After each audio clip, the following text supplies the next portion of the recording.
of station staff, management, and advertisers.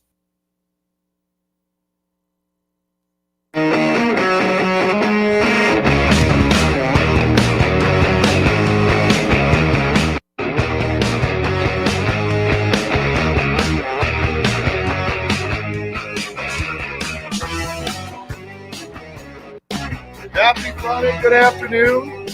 It is Paul, Lance, and Mike Cardinelli. It's the P&L Happy show. Friday. Happy Friday.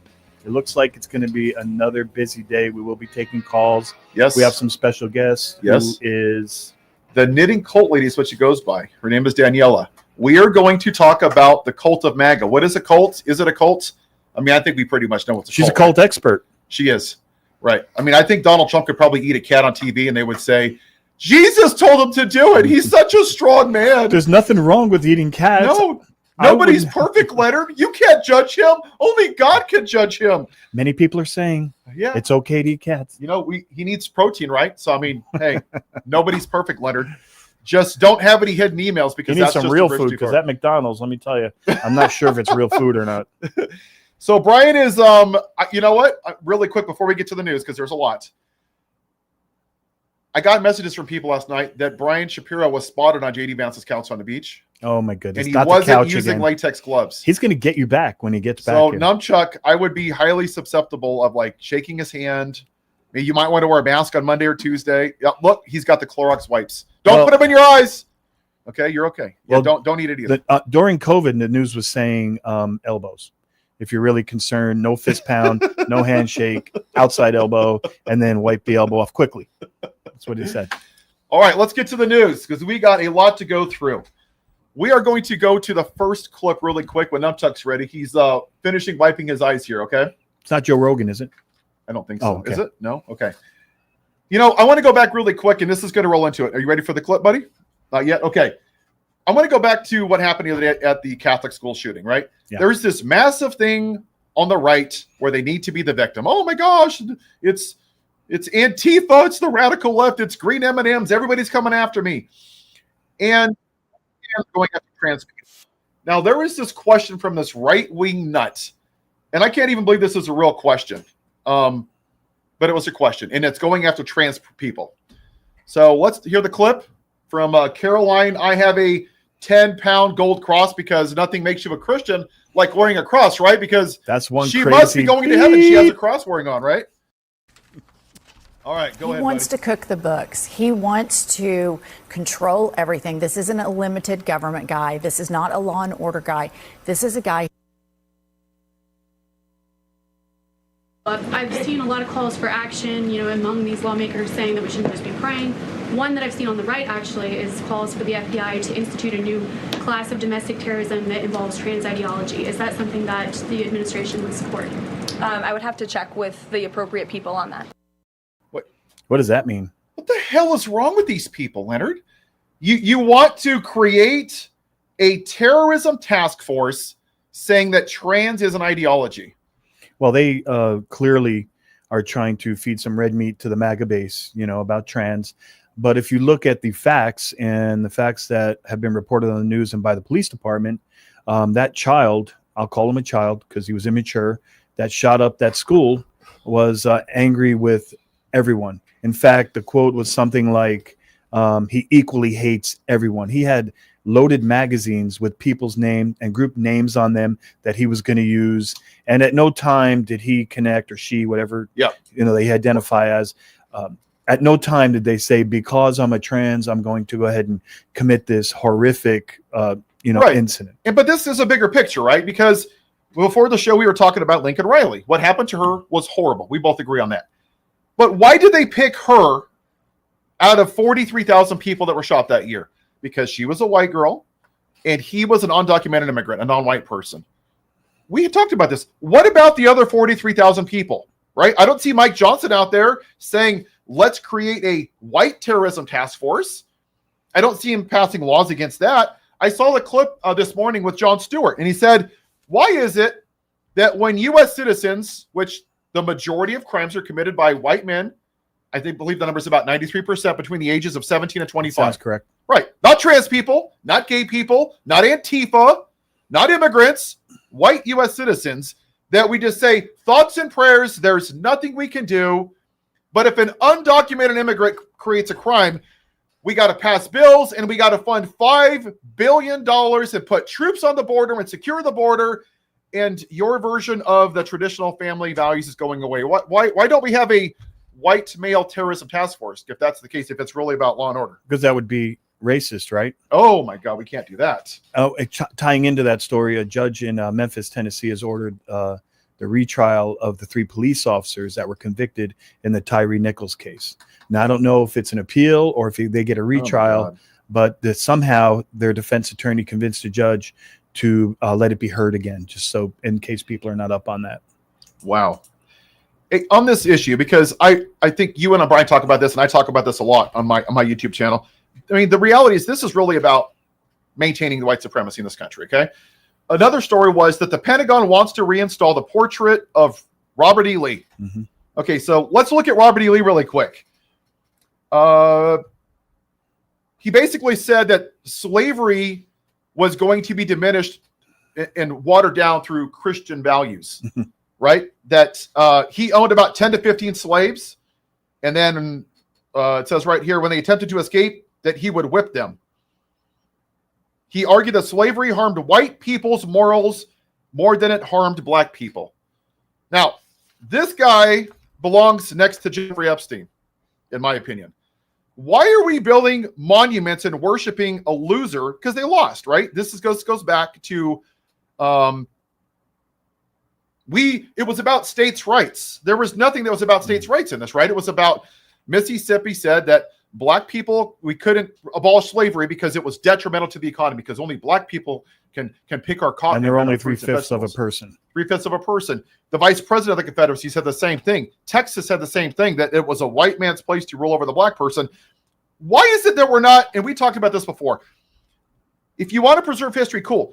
Where are the statues in the South being put up of Harriet Tubman or Martin Luther King or Rosa Parks? That's a good argument, and I know that I did speak, and I'll be honest with everyone on the other side, because I believe that it's okay to document history, yes, the way that it actually happened, with the men and the women that actually were there. And so I know if you make it time appropriate, back then slavery was more common, not acceptable, but more common. And if you put it in the context of 2025, it's completely wrong. So I don't mind, not making idols of them, but I don't mind history being documented as it is. As you know, in schools, they're trying to get rid of all the information on slavery, so that the children growing up now, they have no idea what it was or how bad it was or how many white people owned slaves, even back to George Washington. And last week, remember, there was a report about the Smithsonian, how somebody had said, oh, there's all these bad things about slavery. Why is it that you're making the white people feel? Well, slavery was horrible. It was awful. They don't want to look at it outside of their white lens, right? They're saying, oh, well, we're making progress. Well, like if I was black, right? Well, that's nice for me to say that, but that person's grandparent might have been in somebody's will as a piece of property. Robert E. Lee might have had that person as a slave and beat them. So, and I think that's the problem, is it seems like the MAGA base doesn't want to see outside of what they want to believe America is, right? You say, it's the greatest, it's the best. Oh, that's cool. But let's look at it from an immigrant's perspective. Like, women couldn't vote. Women couldn't even have credit until what, the 60s? Well, they want to get back to that. They want to, there's a new law, and I don't think it's going to go anywhere, proposed by Republican in Congress, proposing that if a wife doesn't take her husband's last name, she can't vote. I believe that's actually called a voter suppression bill. That's what's going to happen. There's a lot of white men that buy into this patriarchy. It's the crusty old white guys that have not been to the gym in 10 years. And they will, and I've seen this on the radio, right? Or on TV, where they say, I want to vote for my family. Like, that's what this is about. It's about maintaining the male patriarchy. And that's what bothers me about Caroline Leavitt. Like, does she have to get her husband's permission to go up there and talk? Is it okay if I say this because I need to be submissive to my husband? What about it's not even making the news that they'll admit to 7% in the black unemployment rate, which it's actually closer to 20. And I didn't see that on any news channels. I didn't see that reported on the mainstream media. Don't they need to know? And there's blacks for Trump that apparently still are voting for him, But I don't think that crowd, the minorities, I don't think they know how bad it really is because no one reports it. They don't. Now, and here's the thing. When you go on Fox News, and I saw a bunch of clips this morning when I was getting ready for this show, you would think that the world was on fire. You would think that literally the worst thing in the entire world were immigrants and trans people. You would think like literally like Earth itself was melting into the depths of hell. Like all they do is fearmonger to their base. And then you have Mike Johnson. So Mike Johnson was on this morning. I don't know if I have that clip. I didn't put it on there. And they're asking him once again about something we talked about yesterday, which is the Epstein files. Okay. He looked like a little kid that like had solo a girl naked for the first time. He was all squirming in his chair. Like, are you going to release the files? Well, we're looking into that, Leonard. I think we might have enough votes for We're going to have that conversation. We're going to look. What conversation? He had more than enough votes before he closed down Congress and he sent the representatives home for a month. There were 11 Republicans, which were going to sway more, who were going to vote on a bipartisan bill to release all information. So now he's going to have to give us a real answer. Yes. Our guest is here. Okay. So let's get her on. Is she there, Danielle? Are you there? Hi, I'm here. How are you? Hi, Danielle. Good. How are you? Good. Can I see her on there? Okay. So I actually met her last week. She kind of went on like a book tour / family vacation, and I got to meet her in Pacifica. We went to a little bar in the Seahorse something. What was it called again? Yeah, Seahorse Brewery, I think, or Seahorse Brewing. Yeah. Well, cool. Well, thank you. I actually have been looking forward to this because I say this all the time. There you are. Oh, look, she actually does this. She actually knits while she talks. Like I can't even cross the street. By the way, Danielle, is it okay to call you Danielle? My name's Leonard. Nice it's Daniela. Daniela. Okay, I got you. So tell us, what exactly is the definition of a cult? So are people in our audience, because I know we throw that word around a lot because it feels like no matter what he does, his base just accepts it and says, yes, Daddy, it's all inspired by Jesus. What is the very definition of a cult? So there really is not a lot of agreement in that. I say it's just a very complicated question. So people like build whole models to try to explain it. One of the things that I do is say, if we go to why we use the word cult, even before we're defining it, like when we say someone is in a cult, I think what we're trying to say is this person has come under coercive control, right? Like this person is no longer in control of themselves. Somebody else is in control of them. And I have this like 10-part definition of cult that I'm happy to run through. It's not that complicated. But I describe it as, okay, so a cult is a group that has a leader, a charismatic leader, but that leader can be an idea or a person, okay? Charismatic leader, it has this sacred assumption and it gives you this worldview, right? So not necessarily a religion, but a worldview. And this sacred assumption, I invented, which is always, we are the ones, right? We are the only ones that know life, that know the way to accomplish this mission, right? Yeah. So my third thing is the transcendent mission, right? This mission that is like so big and so important, right? We're going to drain the swamp and rescue all of the children who are being, trafficked. And this is how they recruit people into the cult. Then step 4 require constant self-sacrifice. Step 5 is isolation. There's always an element of isolation that is introduced. And these days, isolation can be not just on a commune, but we've seen a lot of isolation just through, Fox News, indoctrination nonstop. Number 6, you have your own language, your own specific vernacular, right? Because now you're getting more and more internalized. Number 7, there's an us versus them mentality, right? And this is where, as I came in on you talking about the ramping up of the America's so bad, it's in danger, right? There's all these others, and there's all these others that are the problem. And this is the ultimate message of every cult leader. The world is in danger. I'm going to save you. Now do this. And do this, number 8, is the labor, the exploitation of labor. And this is, I think, really important to understand that cults are all about labor. People, I grew up in the Children of God cult, and people get so stopped at the what. That was a child sex cult. They don't get to the why. And the why was because they built an army of 10,000 singing, dancing street beggars for Jesus. And we performed and made money for them all around the world. Number 9 is having high entrance and exit costs. This gets really confused with people saying it can't be a cult because you're free to leave. And that's not what it means. It just means you've given up a lot to be in that group, and you're going to lose a lot, if not. You're not talking about financial costs. You're talking about, it leave. could be morality or family. It could be any number of things. It can be financial costs, but it's usually not ever only financial costs. Okay. It's just, when people say you're free to leave anytime, it really means my way or the highway. And then if you leave, you're out forever. And I always say, like, no group that is free to leave anytime needs to tell you that, Yeah. I've never had someone come up to me in Costco and be like, ma'am, just so you know, you're free to leave anytime. Yeah. And then the final step is ends justifies the means mentality. There's always, I say this is kind of like when the cult is in end game and anything goes, right? And like we have seen MAGA members say that there is nothing that Donald Trump could do that they wouldn't agree with. Can I ask you a question? And that can be true for people, including up to and when they lose their own children in service of the cult, which is where it gets very tragic.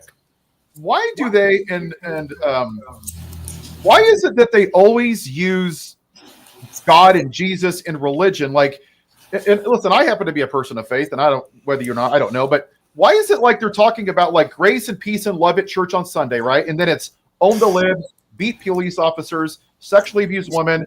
How do they even justify that in their minds? Like, I can't even understand the mental gymnastics of what you have to go through to say, if I do something wrong, you're going to burn in hell. You're against God's design. But it feels like if a white man does it, somehow everything's okay and he gets a free pass because you're not allowed to judge him. Yeah, I mean, so for sure it's not always religion, right? And honestly, what I tell people is anything in the space of personal transformation, people can show up and like predators can show up, right?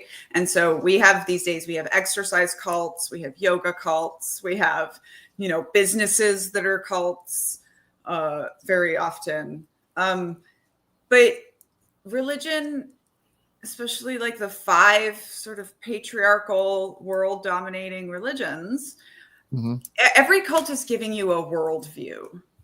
And most of these cult leaders, when you really look at it, it's not any like accepted Christian worldview. It's just they've cobbled these things together. They cobble their specific cult worldview together. But religions like Christianity and Islam and some of these big patriarchal religions, like there is just already so much of that worldview built.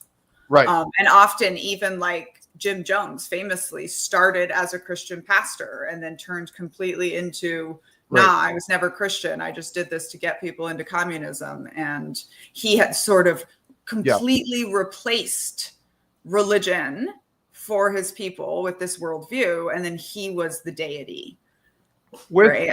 And that's kind of what they're building. And by the time, I feel like, especially by the time we got to Donald Trump's second inauguration, like he has had so much time to build this cult of personality up that they're basically going to do anything he says. The one thing I hear a lot is, I'm worried about JD Vance. I'm worried about JD Vance. And listen, I understand that, but I kind of feel like what I've heard, what you've said is this is almost like a cult of personality. You can't just like plug and play a Jim Jones or a Donald Trump. Like, I mean, he's not charismatic. He's not likable. Am I wrong? Like, you don't just plug in a cult leader, right? It's not like a Duracell battery. It's not like that at all, right? So first of all, you have to have a personality to lead a cult of personality, and Shady Vance is just not the one. No, he's pretty dull. People keep telling me, well, Peter Thiel picked him. Well, he picked wrong. I don't know what to tell you. But historically, so I said a cult can be led by an idea or a person. And when it's led by a person, it's often a cult of personality. A cult of an idea, something like Scientology, I think is easier to pass down. A lot of the dogs are Republican. I'm very sorry. Must be a cult member at the door. They drink out of the toilet, so they're definitely Republicans. Yes. A lot of the, I think there's been a lot of these cults of idea kind of building about since the Reagan time. Right? Like we know that the evangelicals got together and picked their issues that they were going to care about and like really consolidated. And I think maybe they thought they were bringing in Donald Trump as the patsy. But what I really believe happened is Donald Trump took all their cults and blended them into this big one. And that is exactly what David Berg of Children of God, that I grew up in and wrote my book Uncultured about, did. He went around, right? Cults pop up in times of social turmoil. So he was in the 60s and early 70s, just went around collecting other people's cults. And you have a whole population of people that are already in that culted mindset. And now you just get them over to your mission, right? Which his mission was sort of drain the swamp and then turned into like the Epstein files. Hi, Danielle. Can I ask a quick question? Yes. As Leonard.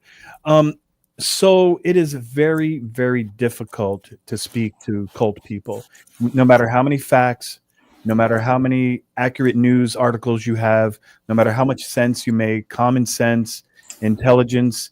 Is there any way, in your experience, is there any way to start to get through to these people? Is there any way to get them to start thinking differently, or is it pretty much impossible? So it's really, really hard to engineer what we call a crack in the brainwashing. In my opinion, that's because we buy into our own indoctrination as adults, right? So it's kind of like, this was my experience in the army. Like growing up in the Children of God, they couldn't make me believe it no matter what they did, and they tried. But when I decided to like really buy into American propaganda and go into the military, right, I can push myself past anything, basically. And it's not till you have this moment that wakes you up. So it's hard to predict what that is. However, sometimes you have mass moments. I personally believe that the Epstein files was like that had become the mission. They kind of yanked the mission out from under their people, which is also something the Children of God accidentally did when they told their people, you know, maybe Jesus isn't coming back in our lifetime anymore. And then they haven't really backfilled that. He sort of just turned on his people, and I think maybe he's listening to everyone saying he's already a dictator. And so he forgot that he needs his cult. So I think part of the good news is that it is cracking up. And because I'm seeing so many of these cracks, once you have the crack in the brainwashing, there is something you can do, which is number one, be accepting of the person when they want to talk and ask them questions. Because you can't, you know, cracks are really good at letting the light in. You can't think your way past a crack in the brain. Thank you. That was a great answer. Do you think that, and my buddy, I talked to my buddy the other day, and, you know, he kind of had this thing like, let it burn to the ground when he's talking about, like, you know, democracy in the country and all this. It almost feels like in this last election, they literally just voted for themselves and cheap eggs and gas, morality, decency, kindness, empathy. None of it mattered, right? Are they going to like lose their farms and be homeless before they actually wake up, or is that just the deep state trying to take advantage of them? I mean, unfortunately, American history indicates that we usually wait till we can measure the damage in bodies and specifically white bodies before we are kind of willing to boil over or reach our tipping point. I kind of think everyone's wondering now, right? What is the tipping point going to be? But one thing is, as the president, you know, he has kind of forced the entire nation into this cult. And I don't know if he's just not doing a good job. I don't know of any cult leader that could have survived forcing 2/3 of his population against their will. I don't know of any dictators that really could come to power with less than a 30% base of their support. So, it's almost like you're supposed to boil the frogs slowly so they don't jump out, but he's broiling them. And I think we can all sort of feel that maybe there's a tipping point coming here. One of the things that we talk about here, and I want to get your opinion, what I feel like a lot of this stems from, I hear this a lot, traditional family values, right? And not one person on the right can actually say what that is. It almost feels like when Barack Obama sat in the White House instead of picking their cotton, it's like their brains got broke and they're like, oh my gosh, there's not a white man in the White House. Is that what it is? You go from Obama, then you have Vice President Harris. It seems like they want 1787 white man ruling the country. Am I off base there, or is that in line? I think that's a lot of what it is. Ta-Nehisi Coates, in one of his really good essays, talks about like if Barack Obama was the first Black president of America, Donald Trump is the first white president of America because he is the literal backlash. I also, my personal belief is that, everybody was at Diddy's parties, right? Like our government and our rich power players in Hollywood and the country and the billionaires, like they were all doing the bad stuff. And they started to see that as we're moving forward as a country and trying to, like history wasn't going to judge them well. And so they're like, well, we gotta, I almost feel like while we were all being told by our grandmothers, don't let them pull you back there.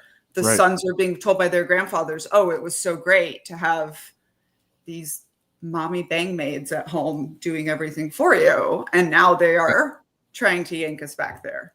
I really do not think it will work, though. The people that are still supporting him, like not just his followers, right? Because you got the MAGA concepts of a brain-based people, but then you have, like when I look at history, like Benito Mussolini or Hitler or Stalin, they didn't come to power in a vacuum. They had people on some level that supported them.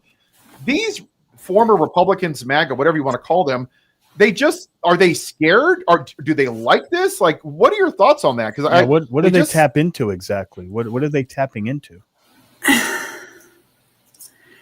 I mean, I feel that there's stuff with the power players. Like maybe Trump has stuff on everybody, but I think everyone's been shocked by the lack of backlash by the governmental players. I do think that like part of this happened because Republican leadership thought there are rules to the process, but then he showed up and basically threw out the rule book. And now Danielle, I have a question. Knows what he's gonna do next. Do you have a book out, or did you want to let the people know where to find you, or for sure. I have written 2 books. I have written a memoir called Uncultured about growing up in the Children of God cult and then going into the cult of the U.S. Army. And you can get that anywhere you buy books. And it's also on audio. I have a second book coming out, The Culting of America. And you can find me at knittingcultlady.com, find information on that. And I'm also Knitting Cult Lady on most of the social media. The stuff today was fascinating. It seems like we could talk for a couple of hours about it. It's truly fascinating. And it's a subject that a lot of people are interested in. They really want to know what the heck happened with people like Marco Rubio, who was saying, this is the next Hitler. And now he's the Secretary of State, and a lot of people are just fascinated with the whole cult mentality. Yeah.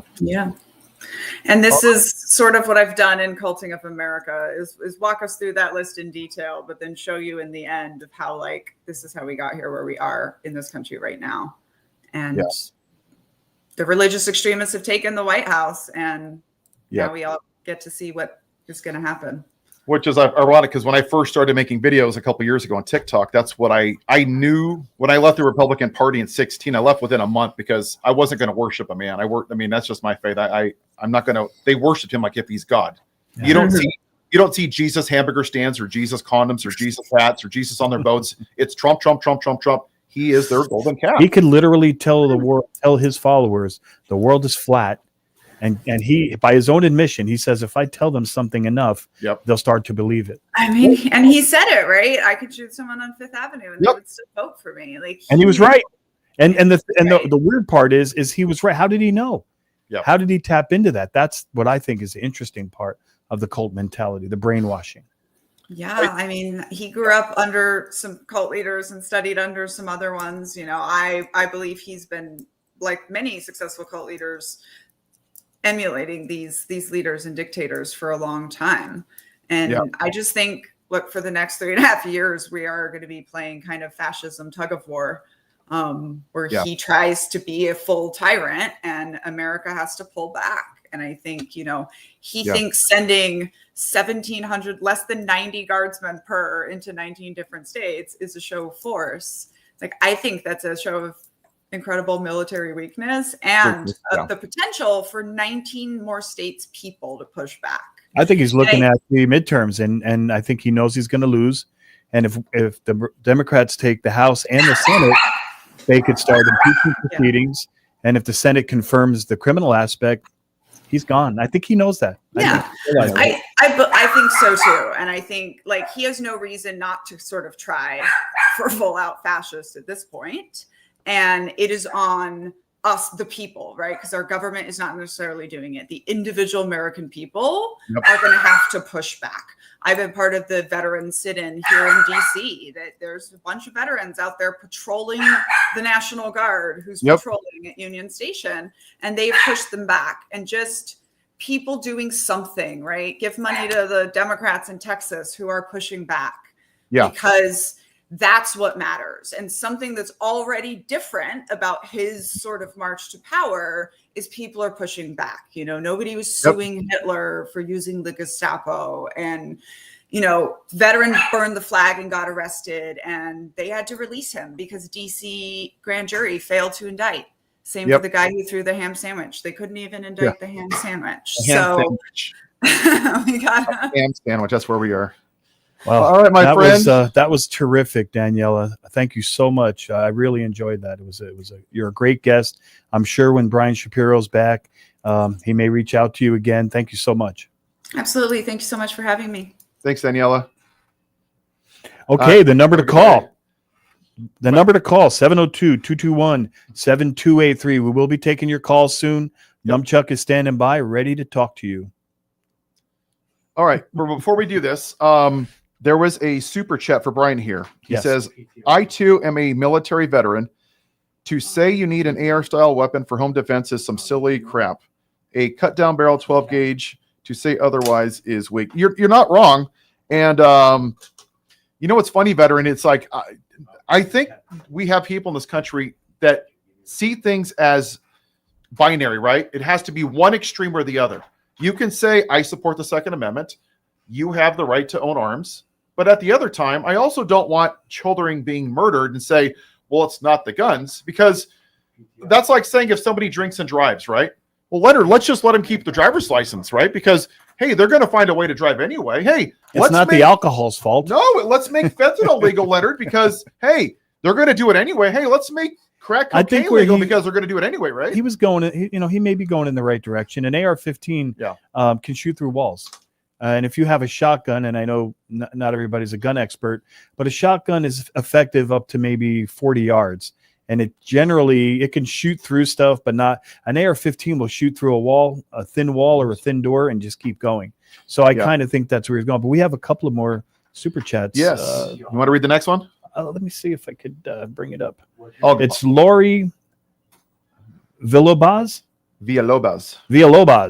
It says, hi, Leonard and Paul. When I sent a chat to Brian last week and told MAGA to look at the ancestry, they might have African-American, Native American. And so I think what she's saying is that it covers all races. Thank you for your donation, Lori, by the way. Can I ask you a question about that, Leonard? What if we told MAGA to go back to Europe? To go back to your home country? Would that be fair? Go back to England. Go back to England. Yeah. Get the hell out of here. You're not where's your papers? Hey, MAGA, show me your where documentation. The Saxons are and the Vikings. Go back to Finland. Yeah. Get out of here. Go back to MAGAville. Wherever you came from, get back on the boat. You go backwards. All right. Alexa Gibson, super chat for Brian. Hey, and Brian's going to use this money to disinfect the couch because I heard he's going to bring it back with him. Yeah, it's going to cost. That's going to be expensive. He was in a driverless car yesterday. I forgot to ask him what kind of seats were in there. I did forget to ask him. I don't know, but he wasn't wearing protection. He wasn't wearing gloves or anything. I'm a white woman, and I am fine with other races running society because they are just as good as we are. Alexa, I wish more people felt like you. The problem is with Make America White Again, they just wanted a bumbling idiot who talked about Hannibal Lecter and electric sharks and windmills and cats eating dogs. And they wanted concepts of a plan with their concepts of a brain. And the most qualified presidential candidate, who happened to be a black woman, which literally graduated at the head of her class, that served in all three branches of government, that's not a convicted felon. That was just a bridge too far. A prosecutor, right? She a just senator, wasn't qualified. well educated. And I know this is a good opportunity because some people didn't like some of the comments I made about Kamala Harris yesterday, but I was only talking in the context of someone who's a leader of the Democratic Party. It had nothing to do with black or female or South Asian or any of that stuff. Yeah, I was just commenting on we need some leadership, and no one seems to be stepping up. We have to criticize both parties. I mean, I think me and Brian, I don't see the problem with that. There's not. And then really quick, before we get to our first caller, I talk about this a lot. There's MAGA, and then there is a section on the far left that is called Blue MAGA. And we talked about this in the car yesterday, where they will make every excuse and say, vote blue no matter who. And I'm saying, listen, again, going back to my analogy yesterday, if a car has 500,000 miles, gets 3 miles to the gallon with 3 flat tires, it doesn't matter if a Democrat or Republican's driving it. The system itself is broken. It's designed for rich people and oligarchs and corporations and APAC, while we're all getting screwed at the meantime. So we have to address the fundamental the root of Democratic that. Party is tired of, trying to do things politely and professionally. They want them to fight. It made it. Yep. Just today, Gavin Newsom announced that he's sending the state police into the large cities ahead of the military occupation. Wow, that is cool. So that's a bit of pushback. 702-221-7283. All right, our first caller today is Kevin on a Friday. Kevin, how you doing, bud? Hey, aloha, boys from Mar-a-Lago. How you doing? Hey, how's it going, Kevin? Brian, how you doing? I talked to you last week. I'm the one with the Trump baby balloon that I told you that I have access to whenever you're ready, buddy. You and Robbie Steamer. I want to have you guys come. I'm Paul. So you're Paul. Brian's on vacation, so it's Paul Lance. Now, would you like me to identify Leonard as Brian? I could do that. I'll identify as Brian. Hi, this is Brian. You can identify. We're one team here, so whatever it takes to keep this. And by the way, we love Robbie Road Steamer. That guy is awesome. He's getting ready to do another big get together, and I forget where. They're doing it in Arizona with the Arizona? America tour. I think Brian's part of that. Really? Yeah, I really want to collab with them. First off, I actually made the news down here in 2020, and as well as both Biden I dressed up as Kamala Harris on my boat. I'm a retired boat captain, and in front of Trump territory, and I got the videos if I could send them to you one of these days. But the biggest thing with conservatives, let me explain to you boys, and you guys are smart lads, and you guys who probably agree with me, but they want to interpret the Constitution through their lens, as well as the Second Amendment. They always say, will not be infringed upon or what have you, right. But they don't ever mention well regulated. Yes, you're right. And the other, you're right. Right. Go ahead, I'm sorry, I'm going to cut you off. No, you're right. That's the whole point, right? Because God forbid you have somebody do a background check. They say we're allowed to have a militia, but they don't say that it should be well regulated. In other words, you should follow laws in the Constitution and go through training. Isn't a 2-hour training class? Is that an infringement on your constitutional rights? That's well regulated. And when the Second Amendment was written, it was about one-shot muskets, and then on top of it, and the biggest thing that they'll never mention is the reason why the Second Amendment. One of the biggest reasons was not because we didn't have an army, is because it was so black slaves could not retaliate, and it was a way that they could not own a gun. They have amnesia when it comes to that. And the Second Amendment was just not against tyranny. No, but I think that was Virginia, if I'm not mistaken, correct? Right. Correct. And see, I talk about this all the time. And see, MAGA don't want to talk about that, right? Because, and I think it goes back to what we talked about yesterday. This goes back to the lost cause, right? They just don't want to accept actual American history. They want to believe the baloney that they heard that, Robert E. Lee was this patriot. He was a hero. He was fighting for states' rights. No, he owned black people. He fought for slavery. That's what he was. Oh, the Second Amendment. Oh, freedom. Well, what about the freedom of our kids to go to school and not do actual shooting drills? Trying to whitewash history, trying to change it and historical facts. Have you noticed one thing, though, since 9/11, about conservatives, When 9/11 happened, they were bashing Muslim. All Muslims were terrorists. Terrorists. And then when black shot somebody, if it was in the news, if somebody was black, they're thugs. There's thugs. And then if they're white, it's mental health. Right. You know, and the other flip side of the coin now is now they're bullying.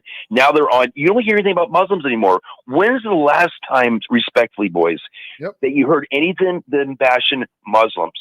It's just like now it's the transgender is now the Muslims after 9/11. Am I correct? Go ahead. Just this morning, I believe Trump is going to pull the visas of the Palestinian delegation that's coming to the UN General Council. What does that tell you? Yep. He's taking the visas away so they cannot attend. And in addition to that, Leonard, a couple weeks ago, I saw a video and it resurfaced today. Do you remember all the interpreters that we had? Caller, what was your name again, sir? I'm sorry. It was Kevin. Kevin. Yeah, yep. You remember when we sent these interpreters over and they fought with us and they helped us during the Iraqi war? Yes. There was a gentleman the other day. There was a video of him being arrested. They're literally deporting him. He fought with our troops for years at his own safety. We brought him over here to keep him safe, and now we're going to send him back over there. This is what they're doing, because it's not about law and order. It's about make America white again, get all the brown people out of here. We just want 1787 America. Boys, and September 11th is around the corner. Okay, a couple weeks away. And remember, you're going to be hearing these guys chant, never forget 9/11. Well, when this same people, the Republican Party, has voted against the 9/11 first responders bill, and they don't, and as well as the veterans bill. But they're pro-life. They're pro-life, right? Well, it's more than pro-life, but this thing about we'll never forget, we got to support, 9/11 victims and other stuff. When they voted against, when Barack Obama had a bill trying to, as well as Biden. They pulled the funding for the firemen that caught disease and were injured by 9/11. But thanks for calling, Kevin. Thank you, Colin. We really appreciate your call. Very informative. You bet. Thank you, buddy. Have a great day. Good work. 702-221-7283. Maybe we can get a MAGA caller or Let's go to conservative Republican. Frank. Frank is on the line. Happy Friday. Hey, Paul. Hey, Leonard. Hi, Frank. Where I'd like to get you guys' opinion. Where do we go to? And you just had Danielle on. How far can we go with this with the cult?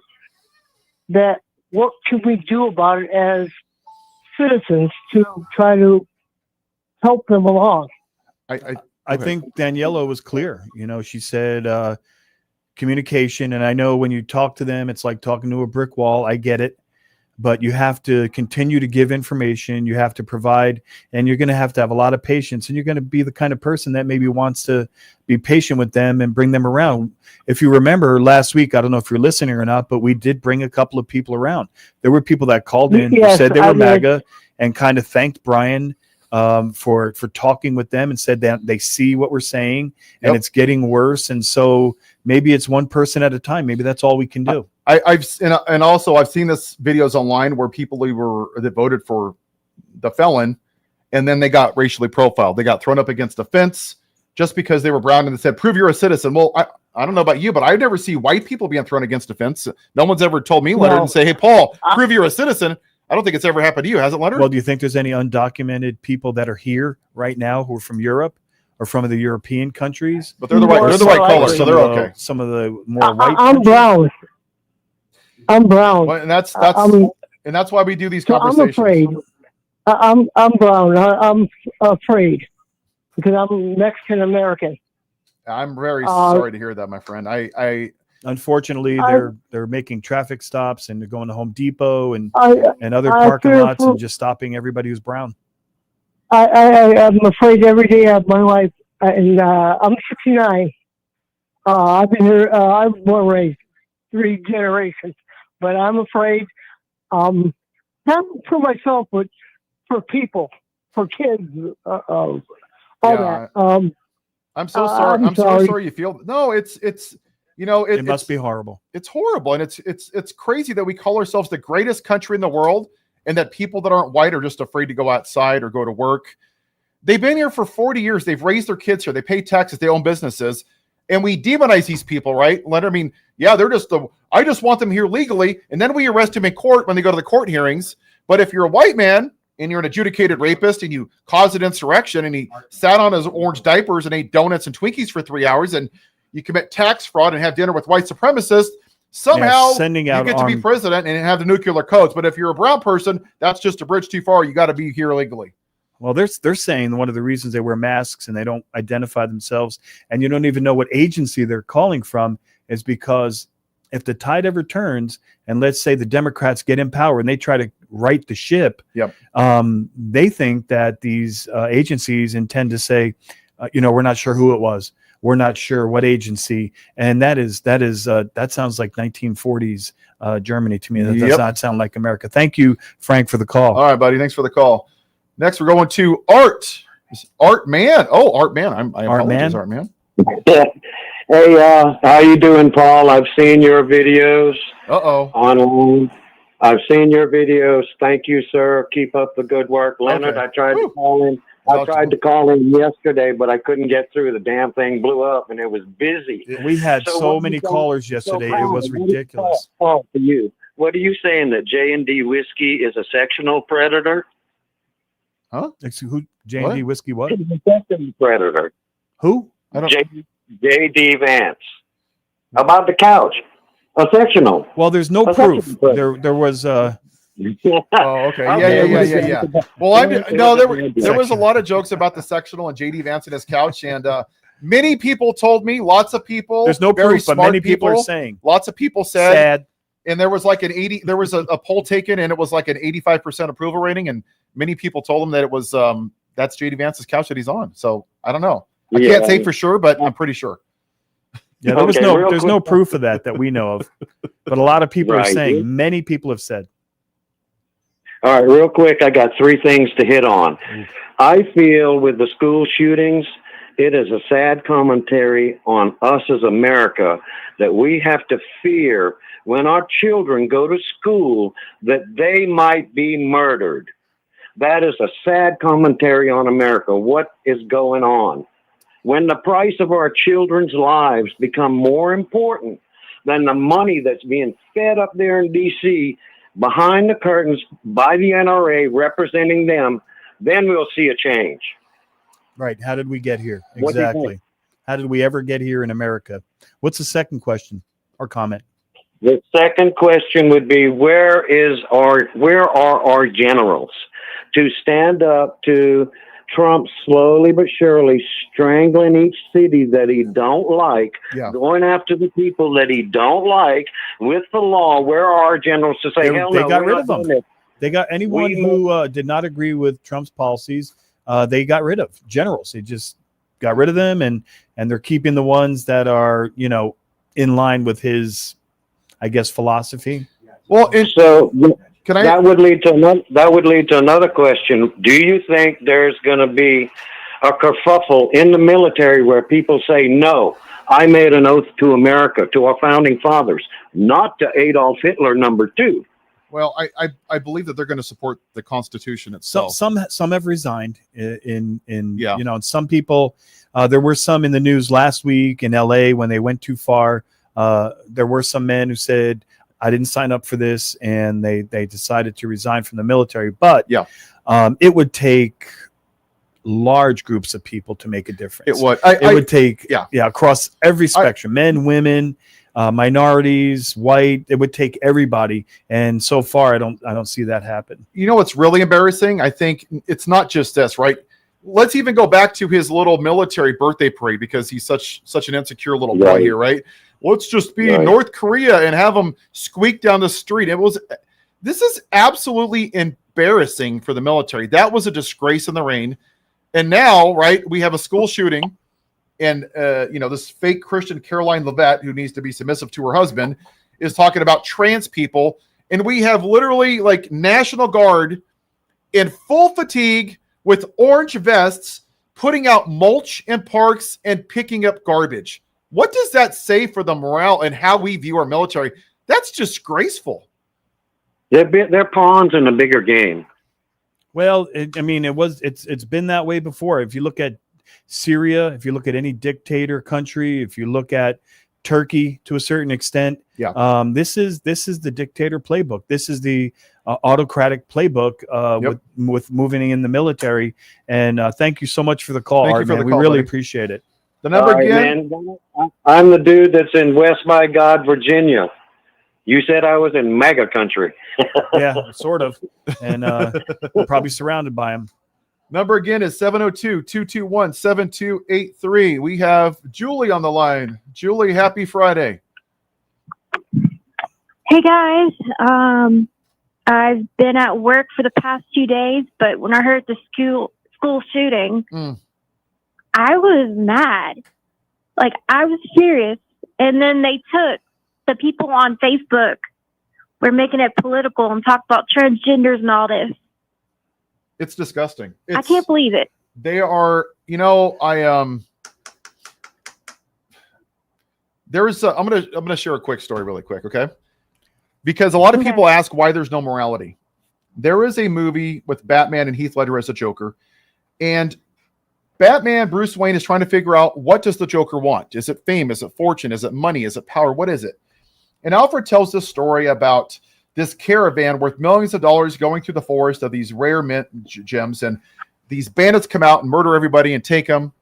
6 months go by. They never come up for sale on the black market, okay? 6 months goes in. Alfred's walking through the forest and comes across this village, and he sees the kids. He sees them playing with these massive gems worth millions of dollars, and some of them were in the garbage cans. Just playing with them. And Bruce Wayne goes, well, I don't understand. These things are worth millions of dollars. Why didn't they sell them? He's like, it was good sport. He said, Master Wayne, some people just want to watch the world burn. And as hard as I know that is to say it, they would rather burn Rome to the ground than have a black woman be president. As hard as it is to say, it has to be said, because until we address that, it's not going to matter. What we did is, when the Confederacy lost, we pulled off the weed on the top and we left the root, and it's resprouted. They're the losers. And So Donald can Trump I has tell you tapped what I into think that. we should do? What should we do? We need, besides the whole background check, we need to have people do a whole mental breakdown. Yeah, that's going to be difficult, though, Julie, because state by state, who's going to decide what actually is enough of a mental illness to not be able to own arms? But what Donald Trump tapped into is, he tapped into a lot of frustration in America, a lot of hatred, a lot of racism, a lot of blame and finger pointing, and he tapped into it. Yeah. And he turned around and he said, oh, by the way, we're not to blame.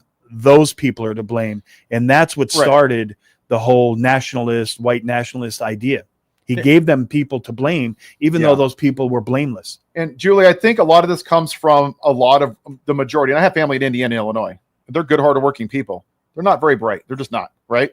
Well, what happens is they grow up in these predominantly white areas. They're very poor. They don't have good health care. They don't have insurance. They don't have a lot of money. So what they do is that they're told, Billy or Julie or Paul, it's not your fault that you don't have any wealth. It's the liberals, right? Yeah. Vote for me. I'm not a liberal. Or the Okay, poor. cool. And generation after generation after generation, they drink from the same toilet and go, oh yeah, it's the libs. And my dad's the same way. Yeah, and it's generational, right? He repeated everything these people are saying. He repeated this all. I had a narcissistic father like you. And how about poor blaming? Trump How about repeats blaming it the poor all. people for the rich not being rich enough, and taking away their social services, and taking away the SNAP money for the children, and taking away Medicare and Medicaid, and blaming the people with less money for you not being rich enough? That's what I see going on. Yeah. Yeah.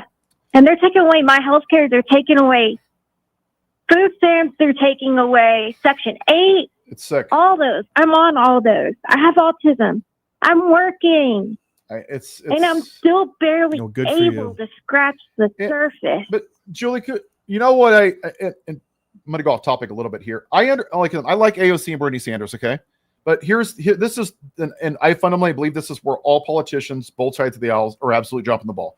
They go around, Julie, you know about this oligarchy tour that they were doing for a while? Yeah. Okay. It's a great bumper sticker. Here's the problem with it that I have. Oligarchy's great. Tax the rich. Cool. Now let's look at Walmart for a second, okay? Walmart is the largest employer with 1.4 million people, okay? The median employee, you don't use average because it's so top heavy, it skews the number. You have to use the median, which is the middle, which is basically most people make about $31,000 a year on average as a full-time employee. The CEO makes 495 times the median employee, $17 million. Okay. Now let's say you take what Bernie Sanders does and goes tax the rich. Cool. You tax Walmart. Leonard, where does the money go?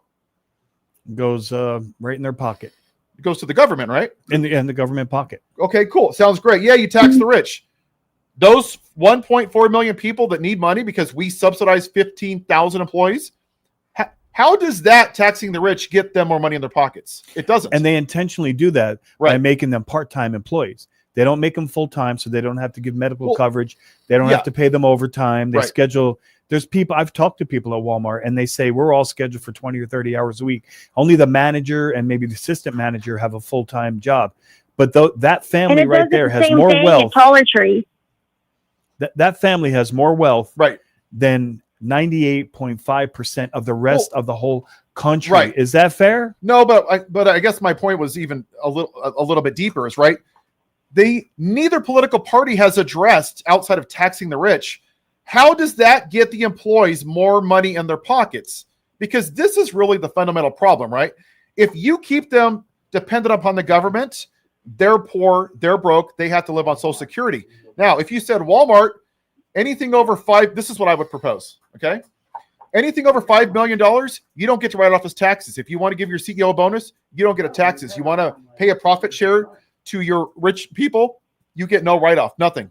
Now, if you want to pay your people more, you want to pay them a living wage and you want to pay them closer to that $23 an hour, don't do it on a one-to-one, on a linear scale. Do it on a curve, right? I don't care. Julie, tell me if I'm wrong here. I wouldn't care if we gave Walmart a tax break, $4 for every $1, because when you give your employees a better quality of life, they no longer have to be dependent on the government, and then you just created a surplus.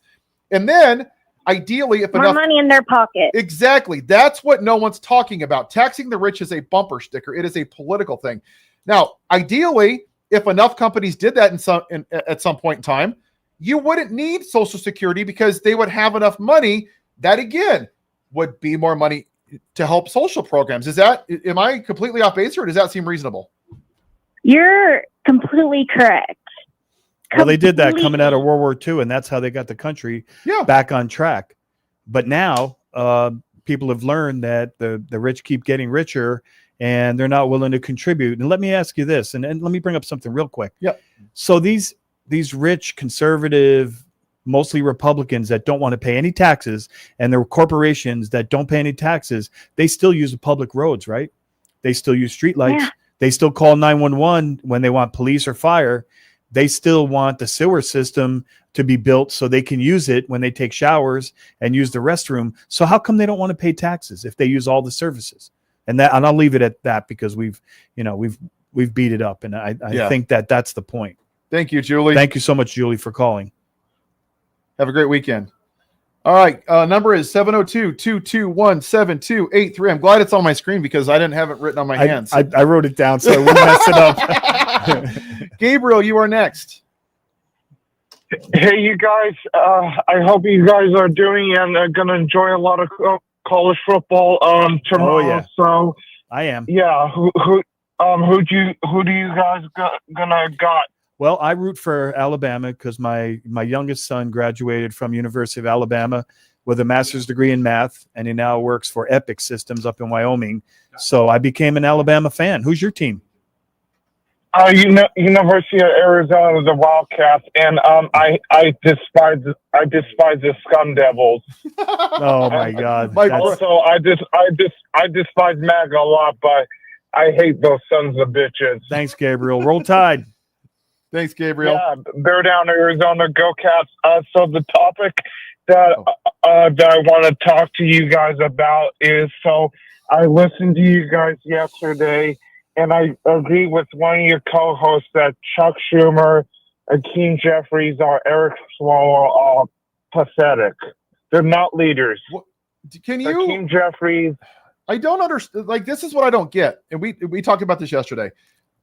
I thought that the Democratic Party was going to be the party that was going to stand up for us. I thought they were about standing up for the American people, and every They said day, they would. yeah, and I see him on CNN, MSNBC. I see him making stupid memes. Chuck Schumer yesterday was talking about how Trump is sniffing bronzer. I'm not even kidding. This is what the Democratic leader of the Senate is talking about. And he also said, on I Blue sent Sky. him a strongly worded letter. Really? Yeah. So the minority leader of the Senate sent a strongly worded letter a few weeks ago, and that's the best you can do. And I think until the current leadership steps aside and allows the younger, newer leadership to take over, we're not going to see we're not going to move the needle at all. That's my opinion. What do you think the solution is to this mess? Because it seems like the fundamental system itself of the Democratic Party is broken. They don't want to change. What would you suggest? Primary, all of them.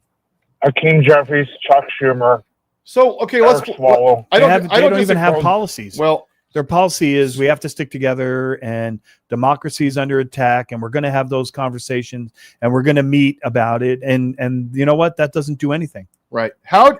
So I think that's bull. That's bull. I'm sorry, that's bullshit. Well, if they we got to watch on the radio, buddy. Sorry, that's okay. Yeah, sorry. That's complete BS. If they're not being leaders, younger people need to step up. I agree. AOC, Jasmine Crockett, Tim Walz. Right, but Leonard, let me ask you a question. How do you? Okay, so let me ask you. I'm sorry. Forgive me. What was your name again? This is Gabriel. Gabriel. I'm sorry, Gabriel. Here's the problem. You have 8,000-year-old Nancy Pelosi, who's essentially like a walking, living dinosaur at 82. And there's a young progressive guy right now who seems like he's got some good ideas. He has zero chance because she's so rich. She has so much money in the establishment, right? You have Chuck Schumer, who's an establishment guy. Chuck Schumer is now endorsing like a 72-year-old person to run for like governor, another old person, right? The problem is the system itself, even with David Hogg and Kenyatta. I love Kenyatta. What's he from? Like Michigan or Ohio? Somewhere up there in the Midwest. They spit him out. They didn't want him. They didn't want AOC in the leadership position. And it just seems like at every turn, they use their money and their power. And going back to what Eric Swalwell said, basically whatever his daddy says, the leader of the Democratic Party, and I use that leader very, very loosely. Well, you tried to get him to talk about some policies. Yes. Eric Swalwell and what he believes in and what direction. But it's the same thing for Chuck Schumer, Hakeem Jeffries. If you, I watch pretty closely, and I'm sure Paul does too. And I can't tell you what their policies are when it comes to the tax structure, the big beautiful bill, Medicaid, Medicare. I know that they will bag on what Trump is doing. But if you were to ask them, okay, if you were to take over, if you were president, what would be your policy on this? What would your policy be on gun legislation? And you can't name a Democrat other than maybe Gavin Newsom, and he's kind of getting there with policies, but he's really not even there yet. You're telling me that I'm not a Republican isn't as a platform that people are fired up to get behind? Is that what you're saying, Leonard? Well, you know, a lot of them say is, what do you want us to do? We don't have the House. We don't have the Senate. We don't have the Attorney General's office. We don't have the Supreme Court. What do you expect us to do? I expect them to use everything at their means. Gabriel, let me ask you a question. Call for a general strike. Well, there you go. That's what I've been talking about. But Gabriel, let me say this really quick because we got other callers here. What I don't understand is this: the Democrats. I don't want to hear excuses because that's what people that are leadership don't have excuses. They find creative solutions, right? Why is if I was Hakeem Jeffries, thank God I'm not. Why didn't say I want every Democrat here within 48 hours in DC? I want you to protest. They should have been there anyway. I know. Open up the halls of Congress. I don't care if it's official or not. Go on the steps go across the street from the White House and go on the steps of the Supreme Court. I don't understand why this is so hard, but they seem like they just want to go on left-leaning puffers like CNN and MSNBC and Brian Cohen and Minus Touch. Like that does a damn thing. They're talking into an echo chamber within an echo chamber. It's like yelling into your toilet. Like, what good is that doing? Nothing. Well, let me ask you, Paul, because Senator Booker went on a rant for 25 hours and set a record. Okay, that's a fact. And also, let me ask the question to both of you. Sorry. Did he move the needle? Did the needle move at all? Did we gain anything from that other than him making the record books? Because I didn't see it. If I missed it, if it moved the needle at all. No, it felt good for a day, and then he went back to who he was. He voted for a convicted felon. Yeah, he voted for Jared Kushner's father, and also he took a picture with Bibi Netanyahu. Read the room, you guys. Come on. All right, buddy. We're going to take a quick break, Leonard. And then, wait, before we go, hold on. We got to support Brian's JD Vance sectional fetish over here, whatever it's called. Fund. The left is so unorganized and mass that we need. Hopefully it changes, but I don't have much hope at this time. Many radical lefties almost as bad as MAGA. Why they're polling so low overall. And he's totally right. They are at this is what I see. Hakeem Jeffries is running from the 50-yard line on a football field to the goal, and he's literally running out of bounds. This is how pathetic he is as a leader. Yeah, when somebody on the MAGA side gets caught doing something wrong at the highest levels, they go, it's men and there's locker room talk, and it's just guys being guys. But on the left, especially with the far left, they want to cancel everyone. They eat their this own. cancel culture is what's eating away at the basis It's like a purity of test. the Democratic Party, and they're not willing to do anything about it. Yep. All right, let's take a quick break, and we'll be back in approximately 90 seconds U.S. time. See you on the other side. Hey, everybody, are you struggling to find a pizza place that reminds you of Brooklyn? That true blue New York style pie? Well, worry no more. Stallone's Italian Eatery Pizza is a knockout. We're located at 467 East Silverado Ranch Boulevard, just off of Premium Road, half a mile east of South Point Casino, just minutes from the Las Vegas Strip. Come by and grab a slice of pie. Plus, check out our Brooklyn-inspired Italian cuisine. Our sandwiches are super. Hero, that is. Because why be a sub when you can be a hero? Stallone's Italian Eatery is here to serve you phenomenal food, Vegas. Forget about it.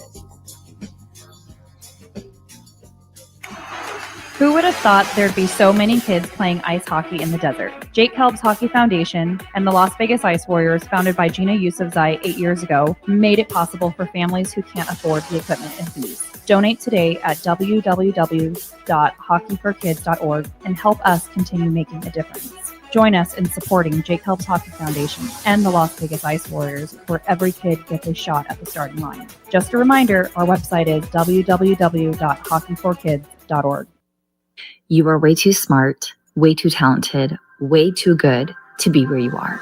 You are meant to be making way more money, feel way hotter in your body, and having way more fun. Hi, I'm Nicole Mitchell, and I'm a life coach. I help you get hotter and richer. If that is what you're looking for, you can find me at NicoleMitchell.com. My name, Nicole, is with a K, NicoleMitchell.com. You can reach out to me on my website or on Instagram, and I will be happy to be in touch and figure out what you're looking for and how I can support you in getting there. Have you ever dreamed of having your own radio show or a podcast, but just didn't think it was possible? Well, dreams can come true. Radio U. Radio U is a 5-day course that'll teach you how to acquire your dream show. We'll teach you how to host, how to write commercial, how to interview, how to market, how to write a contract, and most importantly, how to monetize your dream radio show. You'll learn from some of the best in the business with over 75 years in broadcast experience. You'll learn from people like me. And the best part, every single student will be live on the radio as part of the class. Plus, one student from each class will get their very own radio show. You'll be live on the air right here in Las Vegas. Radio U. The 5-day course is being offered at $699. For more information, give Radio U a call. 702-763-5024. That's 702-763-5024. Or check them out at RadioYOU101.com.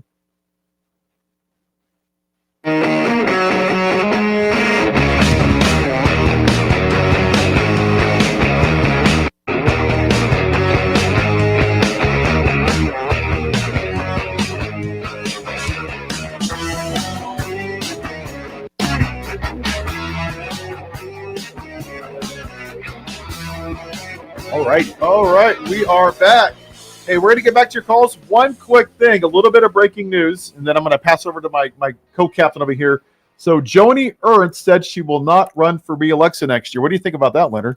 I think that they're starting to see the light. They're starting to understand that there may be some issues next year. And, of course, I think it has to do with the midterms and the possible power transference. But even more interesting was Caitlin Drew, who won a state Senate seat in Iowa in a red district and broke the supermajority. That's great. That was like 2 decades, right? They held that. At least two. That's crazy. Maybe more. But I think that might be a future sign. I think Trump and his administration are going to look at that as possibly going in the wrong direction. You know, it's not exactly, you know, the whole ball of wax. Yeah. But it is a crack. It's something. It's a hope. All right, let's get back to the lines are actually completely full. So let's get back to X. You there? Hello. Hey, how you doing, X? Thanks for holding. What's on your mind today? Oh, hello. Like, you know, what I wanted to be, like, you know, telling you, like, you know, two things. Like, you know, this is X. Yes. You know, what I wanted to, comment on that is, I think the fact that the conservative or that the MAGA movement, like, you know, they have complete trifecta. So I think they're, like, you know, an underrated intensity voters. I don't know if I'm saying right or wrong. They're not like, you know, they're low intensity voters, so they're not really coming out and voting a lot. That's why I feel like that's what happened in Iowa. Like, you know, that's why they lost their super majority thing. But I want to ask you one thing. Like, Arizona is, like, you know, I'm checking the registration, and Arizona is looking really bad for Democrats. Like, you know, so what I want to talk about is, like, you know, how could Democrats win the Electoral College in 2028? The math is looking harder and harder. That's what I'm saying. Harder and harder for what? The Democratic side? Yes, because, like, you know, Arizona is, like, you know, officially, I can't even say it's a swing state anymore.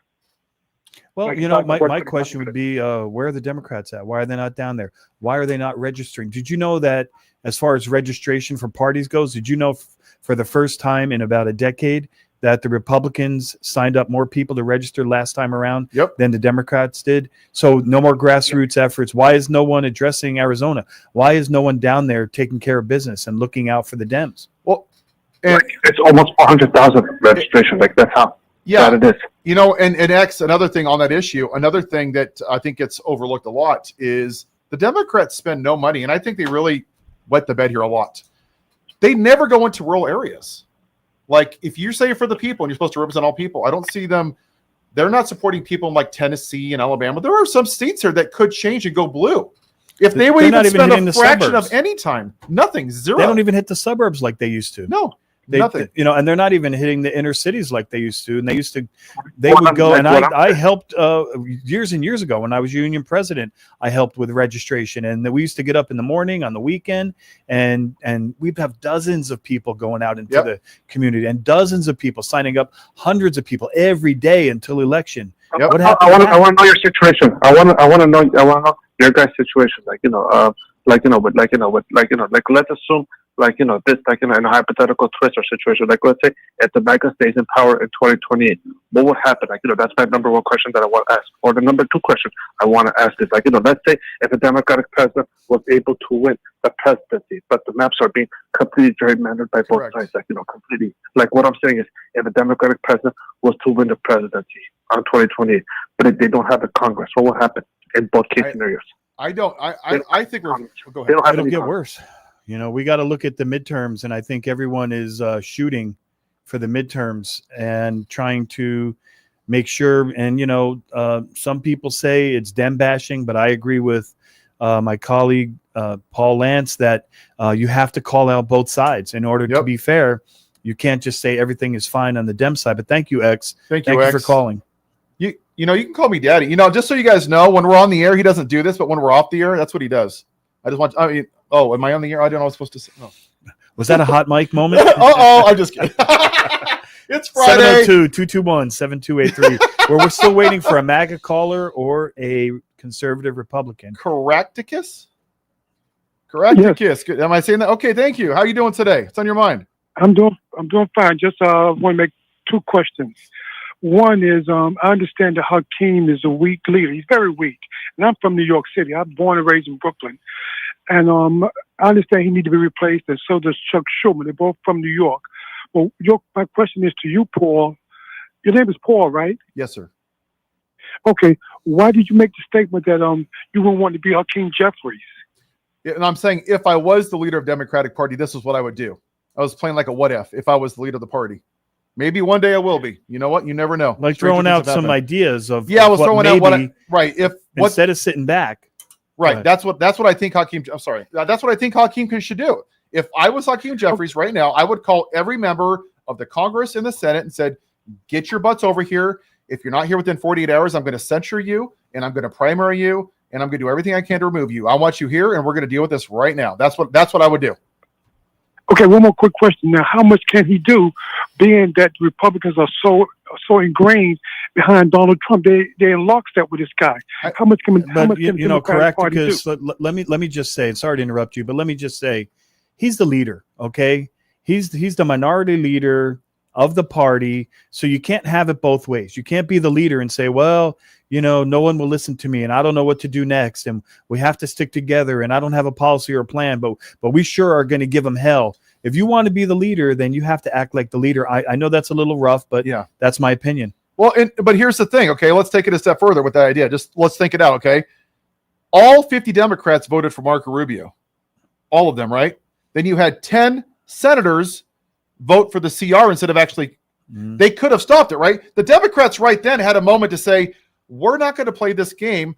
Let's shut the country down and actually address this. And they didn't. They rolled over and they showed their bellies. They didn't fight, right? And Chuck Schumer had a lot to do with that. Right. And then when Al Green was the only one that had a backbone, actually stood up and did something, every Democrat, every 5 minutes should have done the exact same thing and then gotten removed, one after another after another. And then what happened after that was 10 Democrats said, oh, I live in a purple district. I want to be PC. I'm going to vote to censure Al Green. I mean, that's the problem. And then right? Al Green filed articles of impeachment as well. Right. And then 127 Democrats said, oh, we're not going to vote for the impeachment because it's not politically beneficial.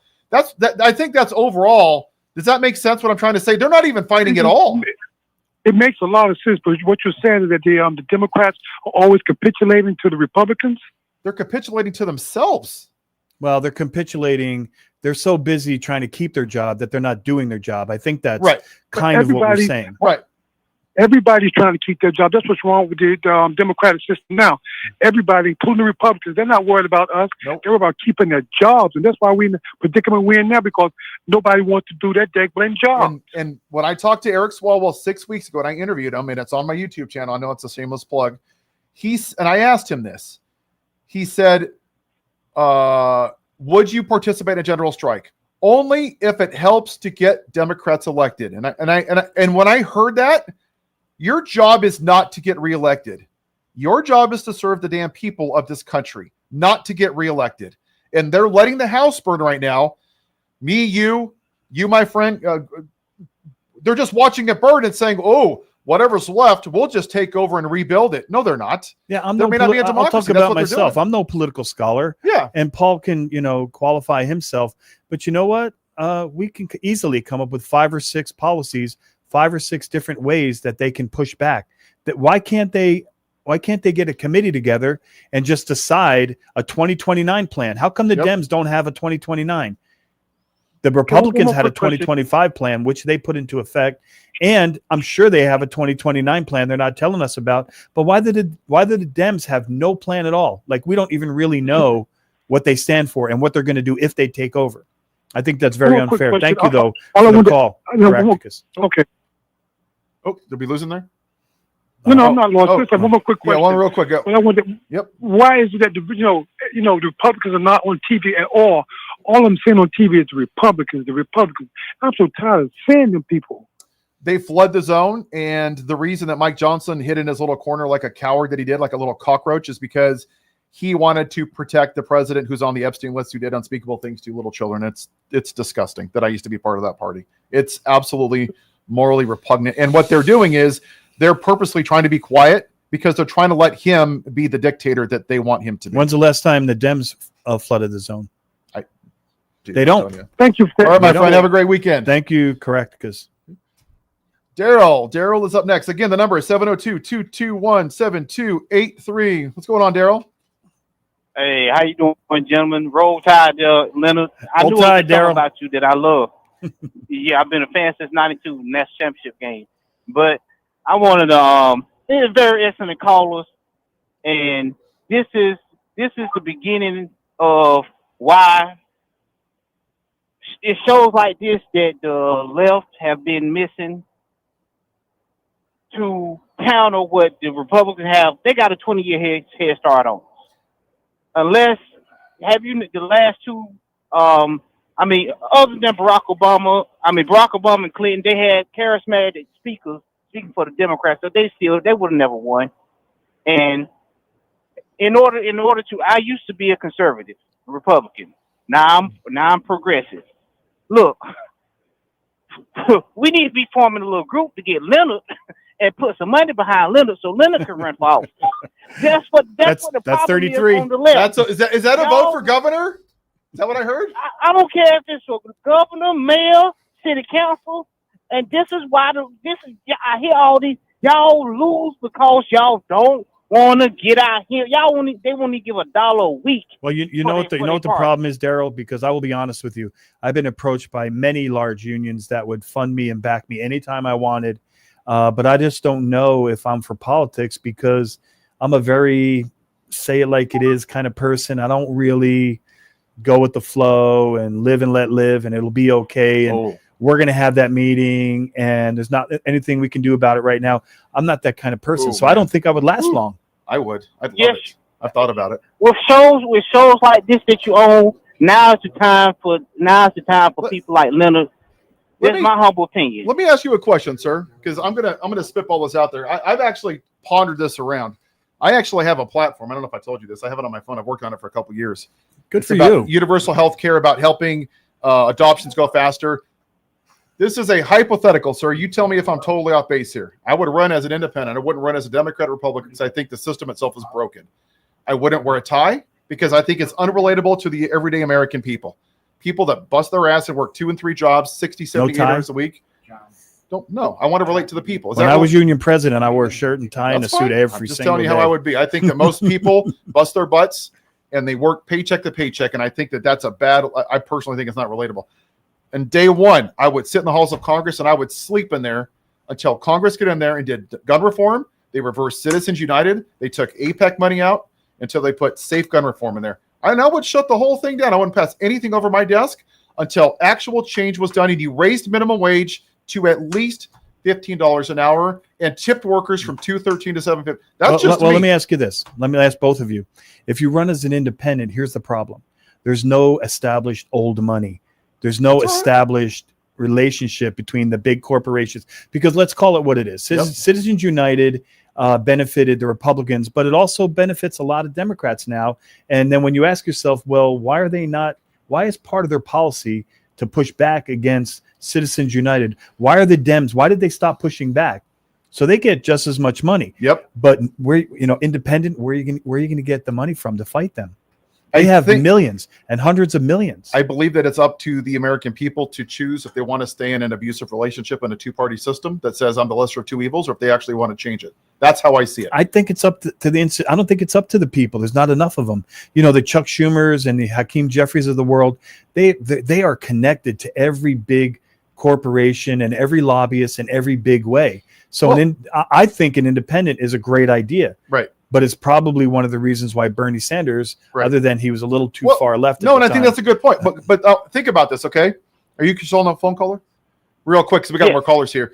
Okay, let's say the Democrats win the midterms. Let's play this out. What's going to happen? Is Daryl still on, or do we? Yeah, we still have APAC. Yeah, I'm still. You still have Citizens United. They're still taking dark money. They still don't have term limits. You still have gun violence. You still have no minimum wage, no affordable housing. Can't track where the money came from. Right. So you're going back into the abusive relationship. That's what you're doing. And then you're like, oh, we won the midterms. Oh, well, now you're 2 years down the road. Oh, now we have to vote for Democrats again because we want to save democracy because we're the lesser of two evils. And then 28 comes around. Oh, 2030. Well, we now's not the time to change the system. It's the lesser of two evils. Then it's 32, then 34, then 36. And it never gets fixed. When are we going to choose that we want off this ride? That's what I'm saying. Well, somebody has to be the type of leader that convinces people. That's because, what I'm proposing. in my opinion, one of the true true tests of leadership. FDR to come along, a benevolent leader that's going charismatic, that's going to be the one that people going to get behind. At this point in time, don't nobody, us on the left don't have it. And you're going to have to choose a side if you're independent, or whether you're going to be on the left or the right. One of the two. If you don't stand for something, you'll fall for anything. Yes, sir. Fall for anything. I'm going to let you go. All right, my friend. Thanks, Daryl. Great call. Thank you. All right. Number is 702-221-7283. Let's go to John. John, you are up. How are you? I'm good. How are you doing today? Good afternoon. What's on your mind today? How you doing? How you doing, Leonard? Oh, hi, John. Did you call yesterday, or is this a different John? No, I your called voice sounded yesterday. familiar. Yeah. Okay. Okay. Now we can talk about this until we're blue in the face, but here's my question because I got kind of cut off, which is cool. I didn't care. What are we going to do about it? About which thing? What is it? Okay. When I called about a month ago, and a lot has changed since then, I mentioned a certain person, and I don't think we need the Democrats are weak. If you're a Republican, a true Republican, you know, that believes in democracy and cares about the Constitution. So They've all left. Adam Kinzinger is an exception. Are you saying that the Republicans are weak also like the Dems because they don't stand up to Trump? Is that what you're saying? Yes, absolutely. I would agree. They need to get a backbone as well. So what are we going to do about it? We agree that Democrats are weak. Yes. The Republicans are pretty much non-existent anymore. And what's left is these maggots. It's not MAGA, it's maggots, because that's what they are. Well, this kind of Democrat. Correct. Here's my point, and I don't want to bring this up and get a guy in trouble, but I put out there Mark Milley, 2028, and Brian said, "Yeah, I'd vote for him. Absolutely, I would." But we got to get to the 2026 election. But let me ask you something, because I don't know what Mark Milley's affiliation is. I don't care. But if you want to scare the hell out of those MAGAs or maggots, he puts his hat in the ring now. You can throw who you want in there. Do you know any of his positions or policies? Because I know that, you know, Trump doesn't like him, and I get that whole thing. And, you know, and he stood up to him. I agree with that when it came to the military. But do you know actual policy positions? Because in my opinion, until somebody starts saying what I would do about immigration on the Dem side or the Republican side, this is what I would do if I were president, about taxes, about Medicare, about Medicaid, about children, about deportations, about men in masks, taking people away and putting them in vans. Until somebody comes up with policies and says, if you vote for me, this is what I will do. I don't see Milley doing that unless I missed it. I think that's part of it, but I also think that here's the problem. Here's one of the challenges. We as human beings are tribalistic, right? We have to pick our team and we're going to vote blue no matter who, or we're going to own the libs. I'm going to go back to what we talked about yesterday. I really think that this system is fundamentally broken. The fact that 90 million people that didn't vote, they said, I don't think this system, and I think this is what you're saying, this system doesn't actually give a damn about the American people. They don't. So until we're ready to be uncomfortable and actually shut the whole thing down, like, why are we still paying federal taxes? Why are we still going to work? Why are we still participating? Until we're willing to actually break the system itself and fix it, we're going to be stuck in this abusive relationship. But we have to be willing to break away from tribalism, and we have to be willing to be uncomfortable. And I don't think Americans are ready to do that. Well, let me ask a question, John. How come no Democrat? We don't like what's happening with immigration, okay? And they shut down the border and they painted it black, and we can make jokes about that all day.